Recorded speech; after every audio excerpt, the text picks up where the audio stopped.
Hi class, I hope you are having a great day. Thanks for watching.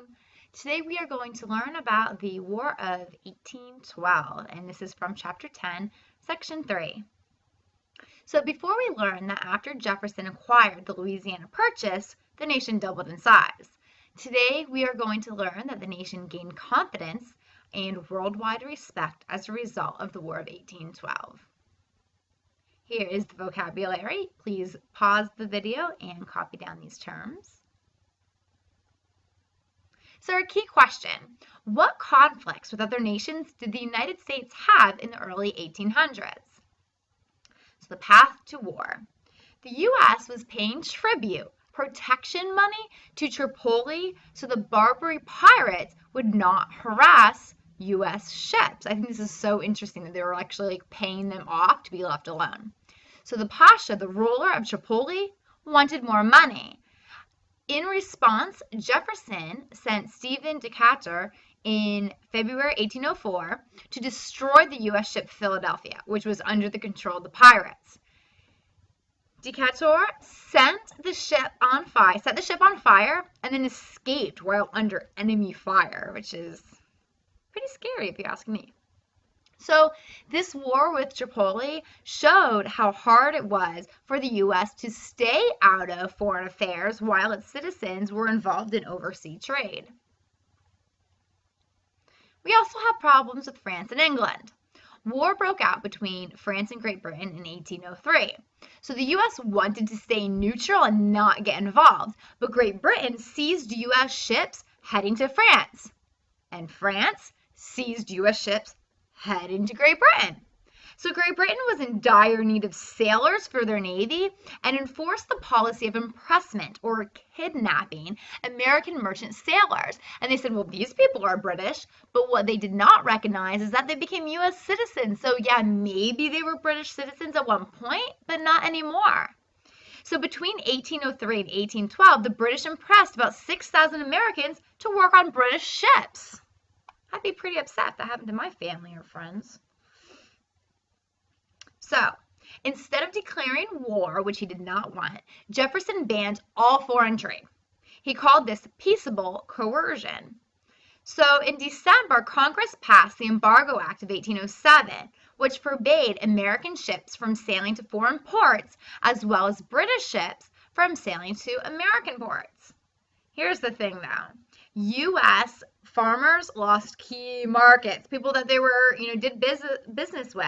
Shippers lost income, and many chose to violate the embargo by making false claims about where they were going. Say, oh, I'm not going there, when actually they did. So the embargo was a major issue during the election of 1808, and James Madison won the presidency, so Jefferson's out. By then, Congress repealed the act. Madison created a law that allowed the U.S. to trade with any nation but Britain and France.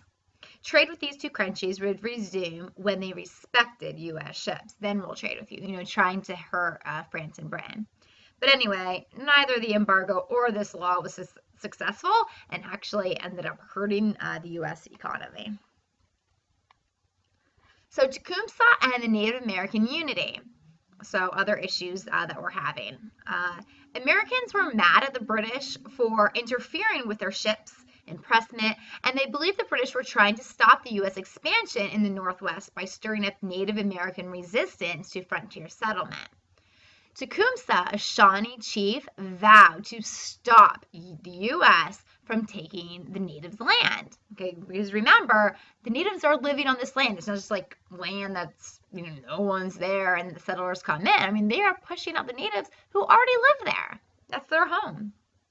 So when the governor of Indiana Territory, William Henry Harrison, bought 3 million acres of land from the Miami, Delaware, and the Potawatomi tribe, Tecumseh called the treaty void. He wanted to unite all the tribes and to stop this American expansion. And he said that all treaties must be approved by all tribes, not just a few. So while gathering troops, Harrison's forces defeated the Shawnee at the Battle of Tippecanoe. Now, Tecumseh then sided with the British in Canada, and Tecumseh was welcomed in Canada, which increased the anti-British feelings in the West. So Americans weren't happy that the British were happy to have him. They wanted to stop U.S. expansion. So you can pause the video and look at our key question: what conflicts with other nations did the U.S. have in the early 1800s? So make sure you can answer that question. So now we're going to look at what were the effects of the War of 1812.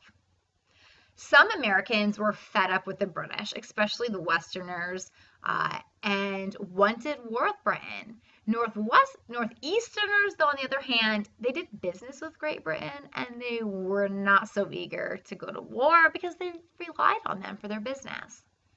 But like we just said, the Western U.S., though, they were fed up with the British. So the U.S. government wanted to show that they could protect all of American citizens, and on June 18, 1812, President Madison asked Congress to declare war on Britain. This is a big deal. I mean, we're still a new country when this happens.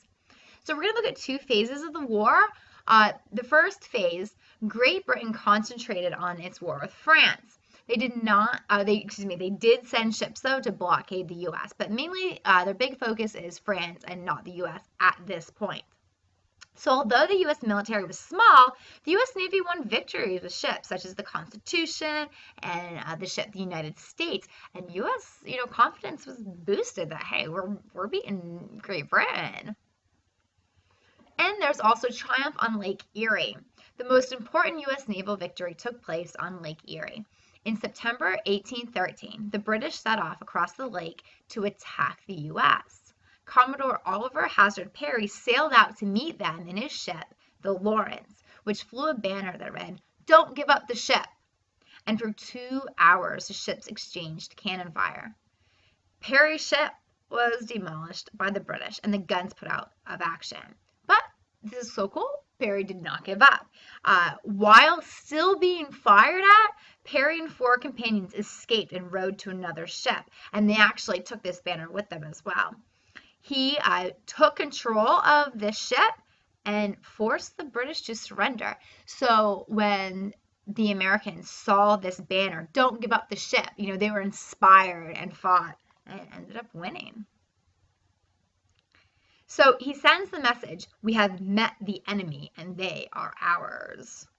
He sent this to General William Harrison. When General Harrison learned this, he set out to attack the British by transporting his army across Lake Erie to Detroit. He found the British already retreated into Canada. Harrison pursued the British and defeated them at the Battle of the Thames in October 1813.